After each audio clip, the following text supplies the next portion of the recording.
এমন শাস্তি দিতে হবে যেন মানুষ ভয় পায়, তাকাতে ভয় পায়।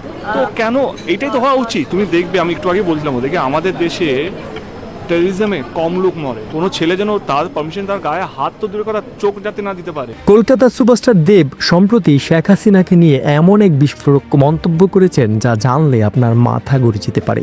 বিস্তারিত জানতে অবশ্যই ভিডিও না টেনে শেষ পর্যন্ত দেখবেন। দেব তার ইন্টারভিউয়ে সরাসরি দাবি করেছেন যে শেখ হাসিনা, যিনি ইতিমধ্যে বাংলাদেশ থেকে পালিয়ে গেছেন, তাকে ফিরিয়ে এনে তার স্বৈরাচারী শাসনের জন্য বিচারের আওতায় আনা উচিত। শেখ হাসিনা পালিয়ে যাওয়ার কারণ হিসেবে দেব উল্লেখ করেছেন বাংলাদেশের চলমান ছাত্র আন্দোলনের গণ অভ্যুত্থান, যেখানে এক দফা দাবিতে বৈষম্য বিরোধী ছাত্র আন্দোলনের গণ অভ্যুত্থানে শেখ হাসিনা পালিয়েছে।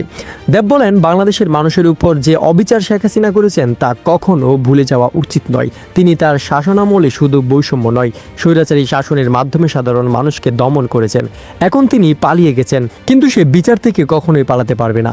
বাংলাদেশে বর্তমানে অন্তর্বর্তীকালীন সরকার রয়েছে যারা পরিস্থিতি সামাল দিচ্ছে। তবে দেবের মতে শেখ হাসিনার অতীতের সব অন্যায়ের বিচার হওয়া জরুরি। সামাজিক যোগাযোগ মাধ্যমে তার এই মন্তব্য ভাইরাল হয়েছে এবং দেশের রাজনৈতিক মহলেও উত্তেজনা ছড়িয়ে গেছে। দেবের এই সাহসী মন্তব্য বাংলাদেশের রাজনৈতিক অঙ্গনে নতুন মাত্রা যোগ করেছে। এখন দেখার বিষয় এই আহ্বান কিভাবে প্রতিক্রিয়া সৃষ্টি করে এবং শেখ হাসিনাকে বিচারের আওতায় আনার প্রক্রিয়া কিভাবে এগিয়ে যায়।